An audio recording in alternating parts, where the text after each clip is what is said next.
ஏன் என்னோட மனைவி எனக்கு உறுதுணை. ஸோ பணம் அப்படின்ற இதில் பார்த்திங்கன்னா எனக்கு அந்த மஞ்சள் கயிறு போதும், எல்லாத்தையும் எடுத்துக்கோங்க அப்படின்னு சொல்லியிருந்தாங்க. இப்போ அப்பா வந்து ஃபுல்லாக க்யூர் ஆகிட்டாங்க, இதுக்கப்புறம் நீங்கள் வீட்டுக்கு போகலாம் அப்படின்னு டாக்டர் சொல்லும்போது உங்களுக்கு எப்படி இருந்தது? ரொம்பவே ஹாப்பி. அது வார்த்தையில் சொல்ல முடியாது அந்தளவுக்கு.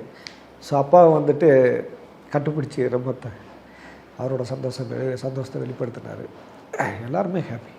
ஏன்னா அவர் குடும்ப தலைவர், ஊரில் இருக்கிற எல்லோரும் ஹாப்பி. இடையில நான் ஊருக்கு போகும்போது சரி, இவரை இந்த மாதிரி மருத்துவத்துக்கு கூப்பிட்டு வர்றதுக்கு முன்னாடியும் எல்லோரும் சொன்னாங்க, ஊரில் வந்து அப்பா தெளிவான ஆள், எப்படியாவது அவரை காப்பாற்றி கொண்டு வந்துடு, அவர் எங்களுக்காக ஊருக்காக அதுக்காக வேணும் அவர் அப்படின்றத சொல்லியிருந்தாங்க. ஸோ எல்லாருமே இந்த கண்டினியூஸாக ஃபோன் பண்ணி விசாரிக்கிறதுலேருந்து எல்லாருமே ஒரு சப்போர்ட்டாக இருந்தாங்க.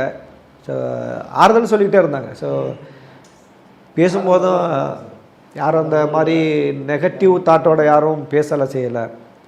எல்லோரும் ஆறுதலாக அவருக்கு வந்து